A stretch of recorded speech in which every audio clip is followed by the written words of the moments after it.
Olha só, de casas a guitarras, a madeira tá assim em todo lugar, né? Mas por trás daquela aparência que a gente já conhece, existe um universo de complexidade biológica. É tipo um verdadeiro arquivo de histórias. E hoje a gente vai aprender a ler esse arquivo. Bom, a nossa jornada hoje vai ser a seguinte. Primeiro, a gente entra na fábrica da árvore. Depois, um mergulho na anatomia para um olhar mais profundo. Daí, vamos aprender a decodificar os padrões da madeira.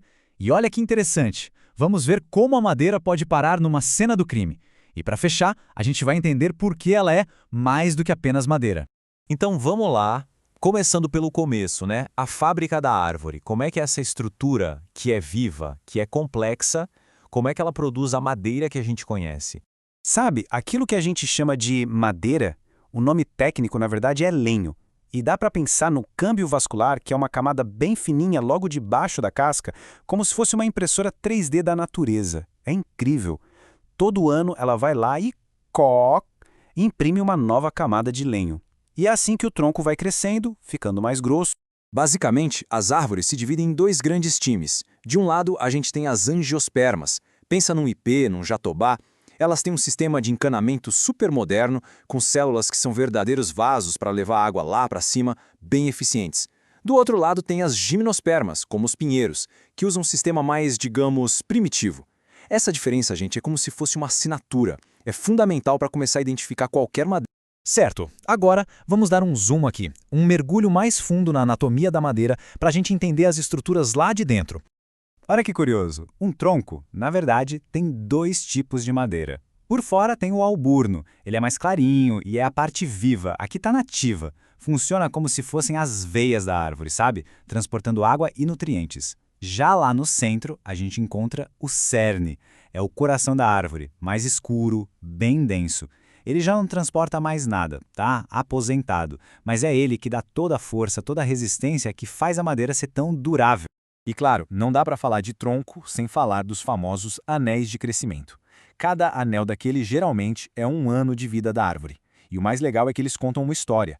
Anéis mais largos provavelmente foi um ano bom, com muita chuva, muito sol. Anéis mais apertadinhos, mais estreitos, podem indicar um período de seca, de dificuldade. É literalmente um diário do clima que ficou gravado ali na madeira. Se a gente pudesse desmontar a madeira, a gente ia encontrar basicamente três tipos de peças, três tipos de células. Primeiro, os vasos ou traqueídes. São os canos, o sistema de encanamento. Depois vem as fibras, que são como esqueleto, dão todo o suporte mecânico. E por último, o parênquima, que funciona como a despensa, guardando os nutrientes da árvore. Simples assim, canos, esqueleto e despensa. Aí surge uma pergunta, né? Se toda madeira é feita no fundo desses mesmos três ingredientes, canos, esqueleto e despensa, como é que a natureza cria uma variedade tão gigantesca? Pensa na diferença entre um pinus, que é leve e macio, e um ipê, que é super denso e resistente. Qual é o segredo? Bom, a resposta não está nos ingredientes, mas na receita, na organização de tudo isso. Certo. Então, como é que os cientistas leem essa receita? Como eles decodificam esses padrões? É exatamente aqui que a gente entra no mundo da impressão digital da madeira. Para conseguir entender a estrutura da madeira em três dimensões, os cientistas precisam olhar para ela de três ângulos diferentes. Pensa que é como fatiar um bolo de três maneiras distintas, sabe? Cada corte, o transversal, o radial e o tangencial, vai mostrar um lado diferente da história. E só juntando os três é que eles conseguem revelar a identidade completa da árvore. Vamos começar com um corte transversal. Esse é fácil de imaginar, é a visão de cima, como se a gente estivesse olhando para um toco de árvore recém-cortado. O que a gente vê? Os anéis de crescimento, formando aqueles círculos. E também os vasos, que aparecem como pontinhos, como pequenos poros. Só de olhar o tamanho e o jeito que esses poros se agrupam, os especialistas já conseguem um monte de pistas. O segundo corte é o radial. Imagina que a gente cortou o tronco de cima a baixo, passando bem pelo meio, pelo centro. Nesse corte, uma estrutura que a gente mal via antes, os raios, de repente se revela. Eles parecem umas fitas que cruzam o desenho da madeira. A altura e o formato dessas fitas são, assim, super importantes para a identificação da espécie. E, por fim, o corte tangencial. Esse é o corte que a gente mais vê por aí em tábuas, em pisos, em móveis. Ele não passa pelo centro do tronco. É nesse corte que os raios são vistos de lado, mostrando a altura e a largura deles. E é aqui que a mágica acontece. Os anéis de crescimento formam aqueles desenhos lindíssimos em forma de U ou de V que todo mundo conhece e admira na madeira.